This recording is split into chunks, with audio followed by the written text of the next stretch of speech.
It's time to take a step beyond. The podcast to inspire creativity and imagination. Here's your host, Dr. Anthony Poston. Thanks for tuning in to A Step Beyond. Now, our guest today is very unique. If you're a fan of natural music talent, then you can't help but love what you're about to hear, because that's what it is, pure talent. She's a New York-based performer and the 2015 World Beatbox Champion. She was also the 2014 American Vice Beatbox Champion, a three-time Loop Station Champion, and the reigning three-time Beat Rhyme Champion.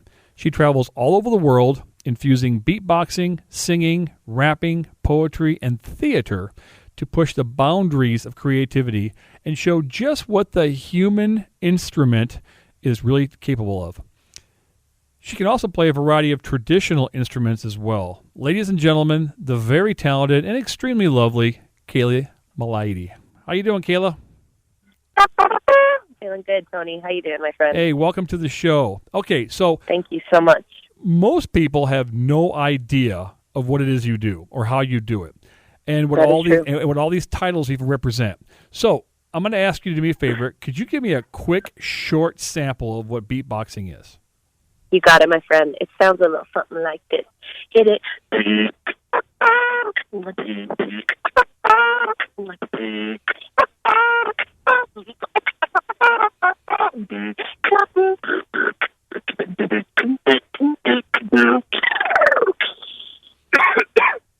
Oh yeah, a little cough action there. I like that.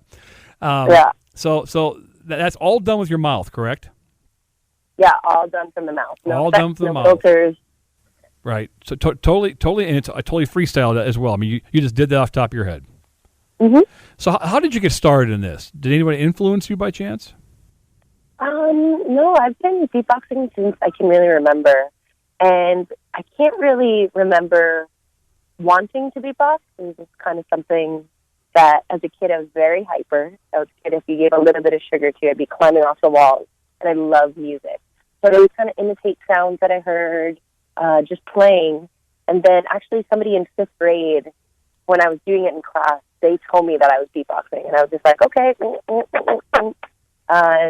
Then I never really thought I'd become a beatboxer. I would do it at kind of parties and to entertain people in school.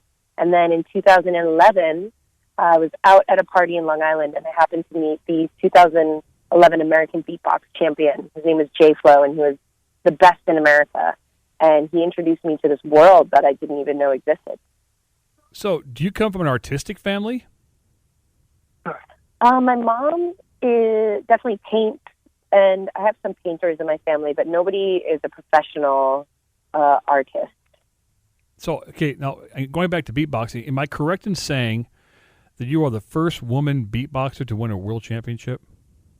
Not a world championship. I was the first woman in America to beat a man in a battle. Ah, the first woman in America. And what was it like to compete with these guys? I mean, let me ask you, how does that work? I mean, I say this in jest, but is it kind of like those dance-off movies where you have crews and you battle, and how do you decide who wins? Yeah, it's like Step Up 2 with Channing Tatum. No, it's fun. It's basically two competitors get on stage, and you each get 2 rounds of 1 minute and 30 seconds. So somebody will go give it their best. The next person will rebuttal. Then you get one more chance to really show the judges what you got. The other person gets their chance. And basically the judges base you off of musicality. So how much does it sound like actual music? Is this pleasurable to listen to? Technicality, how fast can you go? How clean are your sounds? How good does it sound coming through the speaker? Flow, so do you drop the beat, or do you just have 1 minute and 30 set that just really grooves that throughout the whole thing? Then originality is a really big thing in our community. So do you sound like other people? Are you copying, or do you really have your original style and voice? And then the last one is stage presence. So are you looking at the ground, or are you really getting the crowd hyped while you're battling? I've heard you do it a lot. I mean, you were in Des Moines, a few months ago, and I heard you perform a concert. And of course, you just do it walking around. I mean, it's like you can't help it. It's almost like Tourette syndrome. You just do it. So and this is a very unique skill. I know you use it for entertainment purposes, but I also know you use it to help children suffering with some speech issues. Talk about that. Yeah, so for the last 5 years in New York City, and now thankfully around the world, I've been a teaching artist. And one of the programs that I work with is called Beat Global. And at Beat Global, they were using beatboxing as a tool for music therapy. So we would come in and work with blind and handicapped children, making beats with them and just getting them kind of having fun and expressing themselves.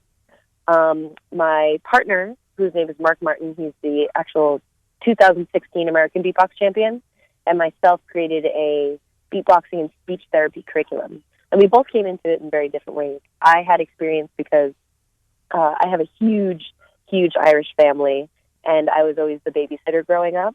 And my cousin was nonverbal until he was about 5 years old, I would say. So he had his speech therapist constantly coming over, but when his speech therapist would come over, he would be like under the table or crying or just put his head down and refuse to work. And I understand that, because what kid would want to go from, 8 hours of school and then come home and have to do more schooling?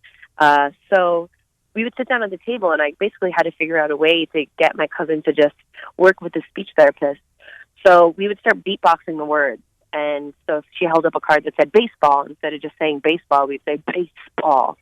And then what we realized was that my cousin was practicing his beatboxing all the time. He loves beatboxing. Still to this day, he does it.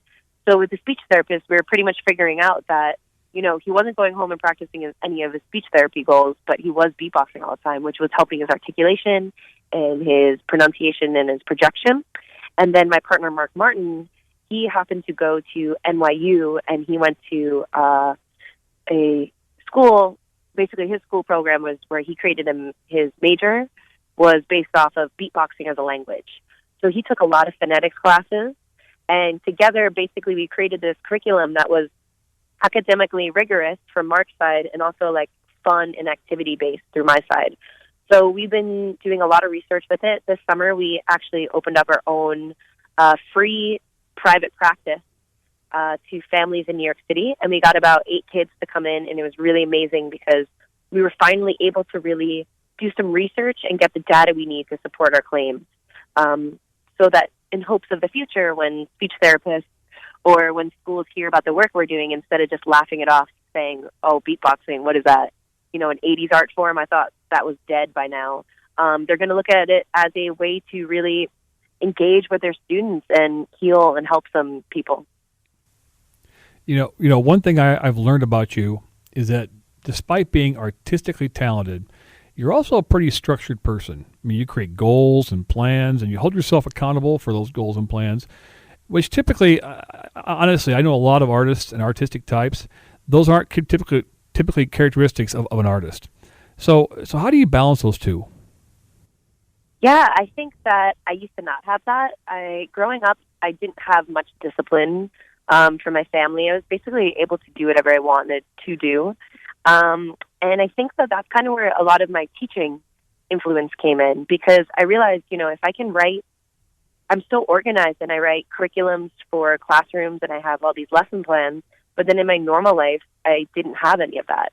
And then I realized, if I can execute a goal when I'm teaching through these lesson plans, that if I use that into my artistry, I thought it could really help. So I did a lot of personal development over the last year and a half, trying to find ways to track my progress, reading a lot of books, because I just feel that if you really want something and you really want to make your dream come true, no matter what it is, if it's beatboxing or if it's, research in a field or if it's, dancing, if you don't write it down and you're not tracking your progress, how are you going to know if you're actually making these, goals come true? And I am very determined and focused to accomplish these things that I want. So I found that instead of storing all this information in my head or just guessing if it was going right or not, when I really started to track my progress and write things down and come up with, lists and these techniques, that I could see what was working and what was not working. And in the last year, I've seen my growth in business, in my personal relationships, and through my artistry really flourish through these practices. How do you push yourself to become better at what you do? I mean, where do you draw your inspiration from? Well, I draw my inspiration from everything. And I think actually the key of it is I become a better beatboxer when I don't surround myself with beatboxers and when I don't beatbox all the time. My style in beatboxing is very different than other people's because I create full songs with like verse, chorus, and theatrical pieces. So for me, what works for me is when I can actually, go see a play, or when I'm working with these kids and they're telling me what looks really cool for them or not. So I think that, when I go to a show, like a theater show, or when I read books, or when I step outside of beatboxing, it makes me a better beatboxer. On your website, you've got a commercial that you guys did for The Gap.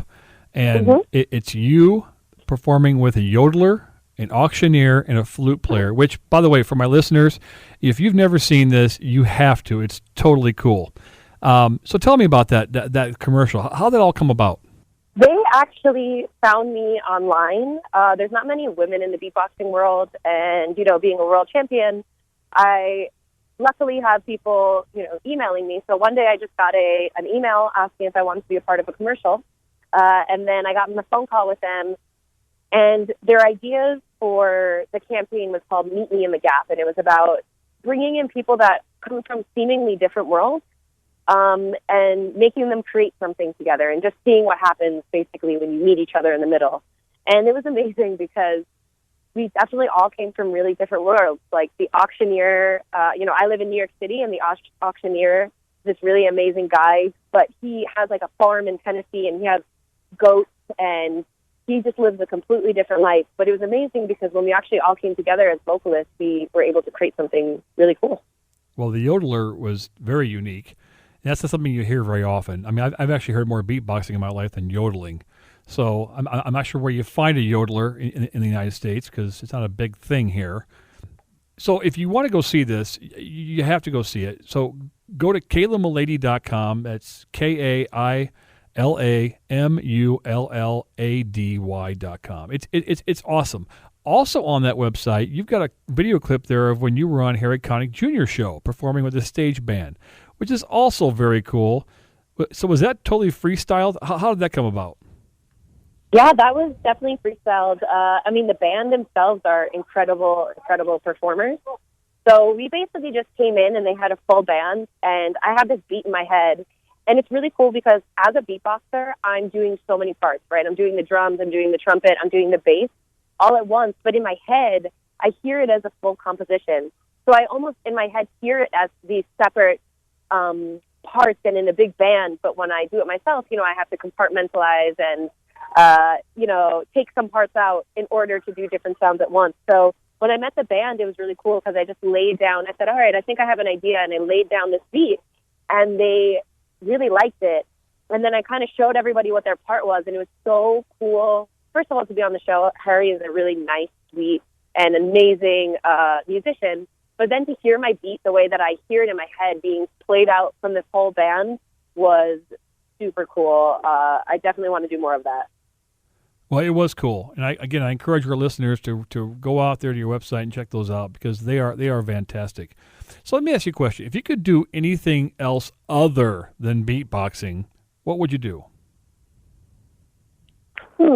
I think that, before I was in beatboxing, my first love was acting and doing more comedy stuff. And actually in 2012, I think it was now, I broke my back, which is actually how I got into beatboxing. I jumped off a cliff and then had a back brace on for a few months, and it was very difficult for me to act on stage because, unless I was like a piece of furniture or something or, a painting, it was hard for me to move. So now that I'm kind of been through my battling career and my battling phase, I do mix theater into my beatboxing, but if I couldn't beatbox tomorrow, I would definitely just go straight into acting and comedy. What would you definitely not want to do? Work in an office. I cannot stay focused and I cannot do math. So if somebody like made me be an accountant, I would never be able to do it. I would be the worst employee in the whole world. Well, you're being honest, and artistic people do, in my experience, have a kind of the whole office cubicle type concept just doesn't fly with them. So you're not unique in that. Although I think you can find some artistic things in cubicles too if you look hard enough. So yeah, I can make like a giant rubber band ball or something. Yeah, there you go. So where do you go from here? Do you have any projects coming? Yeah, so I just finished producing the American Beatbox Championships this last weekend, actually, which is pretty crazy. But I'm going to London next week for beatbox stuff. But what's really on my mind in this next year is creating a sustainable business for myself, because especially as a beatboxer, we have this interesting thing where, we're doing all these crazy noises, but because beatboxing is such a young art form, it's only, 40 years old or so. And the greats that came before us, like Razel, Kenny Muhammad, they're not doing techniques that we are doing nowadays. Like what these young kids are doing, they weren't physically doing it. So their voices are still good now, but I'm very interested to see, how the vocal health of beatboxers will do, and will it stand the test of time. So for me, there's two parts to that. I want to go into more research with a vocal health professional and really, really evaluate these sounds that these new beatboxers are doing, because I would hate to have a really talented, 15-year-old beatboxer have a really good career and, go up in the battle scene, but then when they're about 25 years old, their voice is completely, gone for them. They have nodes or something. So that's one thing that I'm very interested in. And for me as well, just kind of really helping set up a business for myself and as well as other beatboxers that will give them more of a platform. I think that something that I'm very unique in is that I do education, I do corporate events, I do festivals. I have a lot of experience in a lot of different fields, and I have a lot of just experience and knowledge that I can share with beatboxers coming up. So I would love to kind of set up an agency for beatboxers so that when they're coming up, they know that they have someone that they can trust. And if they get deals like, The Gap or big commercials, they're not going to be screwed over in any way, because, what happens to young artists, especially beatboxers who don't get as many opportunities, is, if a deal comes, they might take a bad deal. So I just want to kind of protect them and move more into the business world for myself and more into the just taking care of the kids coming up in the community. You said you were producing this show. What does produce mean? So the producing basically meant for the last year, I have been planning the American Beatbox Championships, bringing in judges from around the world, bringing in artists. We had Razel this year received the first ever Lifetime Achievement Award, which Dougie Fresh actually handed to him. So it's mostly planning and curating this event and making sure that it keeps to the communities, just like what our culture is of like family and beatboxing and community and sharing.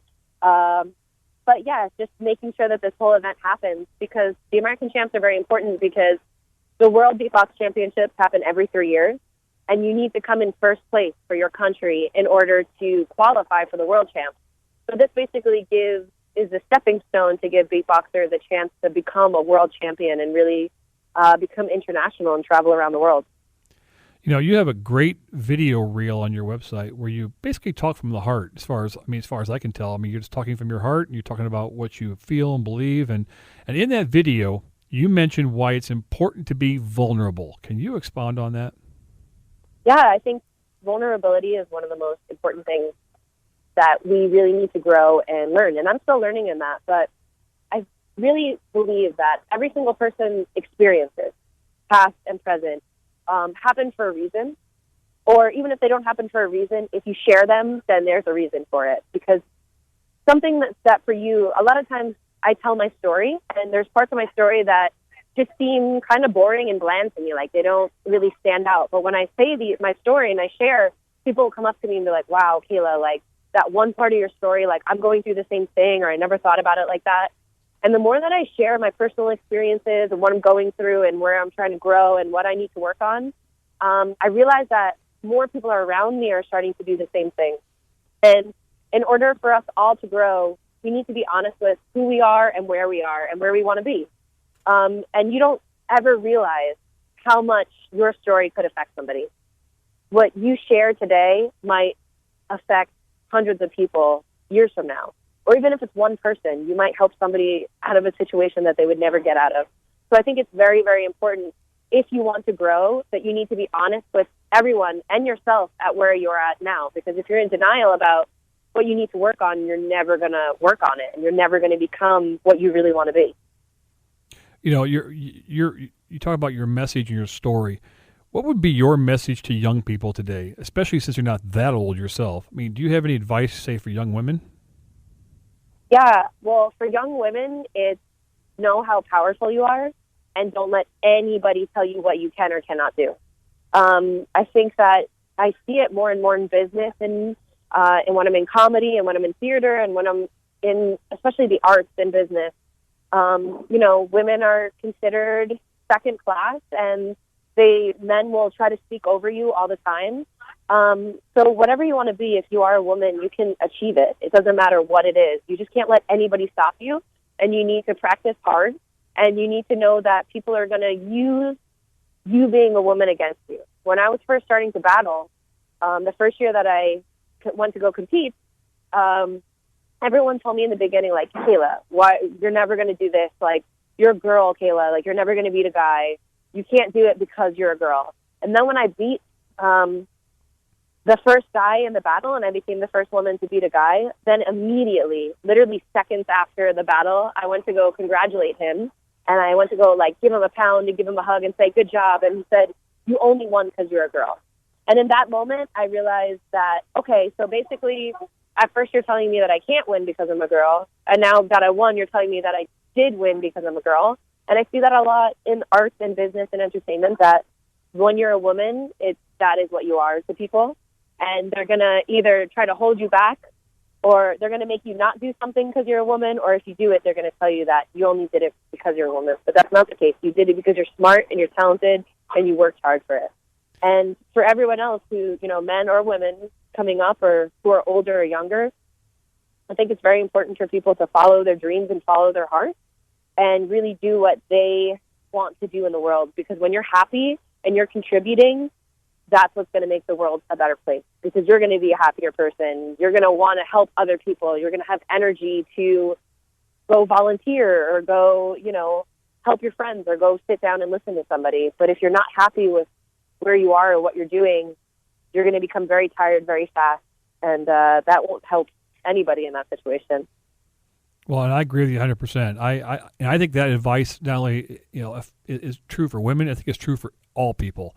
Because if you're truly doing what you love every day and are passionate about it, you never work a day in your life. I mean, you're just exactly loving life and doing it, and maybe you get paid for it. Wonderful.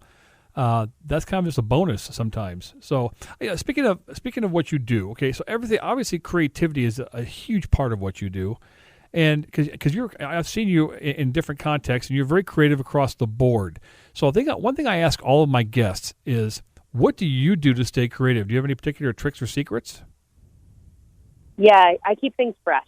I think, luckily, my job, I get to travel to different cities, and I'm constantly meeting new people, and that's very refreshing for me. I love meeting new people, having deep conversations with people, and really getting different perspectives on things, because that always keeps me thinking. I really hate getting comfortable.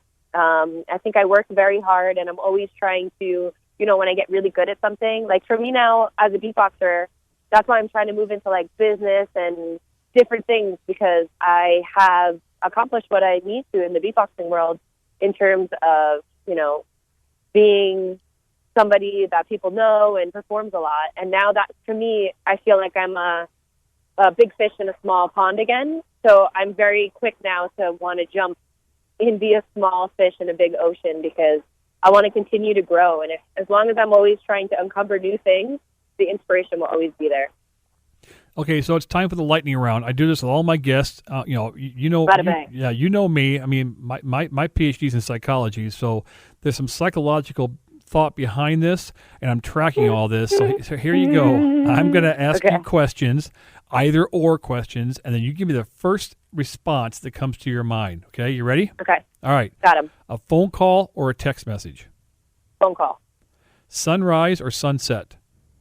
Sunrise. Television show or movie? Movie. Facebook or Twitter? Facebook. Toilet paper, over or under? Over. Duh. Grilled or pan-fried? Grilled. High-tech or low-tech? High tech, baby. Nickelback or the Stones? The Stones, dude. Come on. Call of Duty or Pac-Man? Pac-Man. Sweet or salty? Sweet. Star Trek or Star Wars? I'm really sorry, Tony, but Star Wars. I knew you were going to say that. I know you like Star Trek, but... It's actually fairly universal, so don't worry. I must be the oddball here. So, listen, I want to thank you for taking the time you spent with me today. I usually end my shows by asking one final question, but in this case, I want to ask you a favor.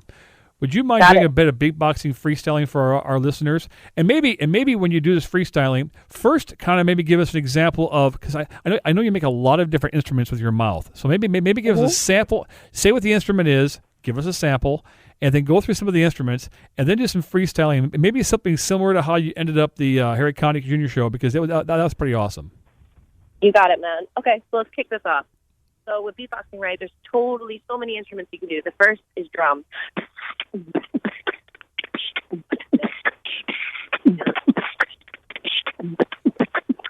Basses.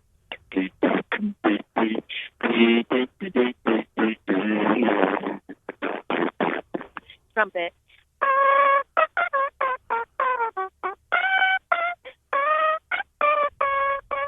Scratches.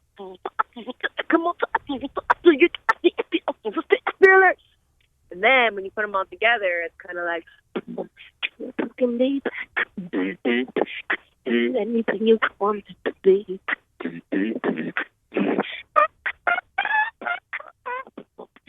So obviously the telephone does Kaila no justice whatsoever as far as showing her talent and putting on full display. She was on Harry Connick Jr. show not too long ago. She did a great kind of a freestyle thing with the stage band. Let's play a little clip of that so you can really appreciate her talent. Got me so hype like got me so hype like dopamine, baby. Got me floating so high like dopamine.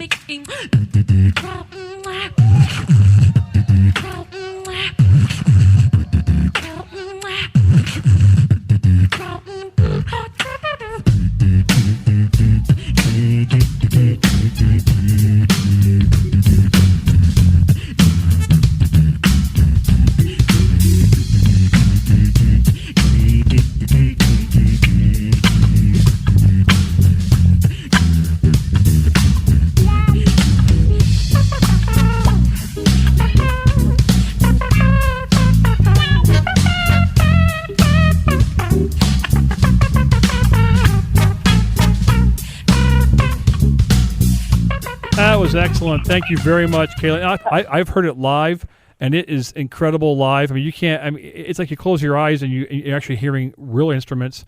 And I'll tell you, if you want to hear more and get a better feel for what I'm talking about, go to Kaila's website, KailaMullady.com, because I'm telling you, you'll see some video clips in there, and you'll think, oh my gosh, how in the world does she do that? Thank you for sharing a bit of your life with us today. I really appreciate it. Thank you, Tony. I always appreciate talking to you.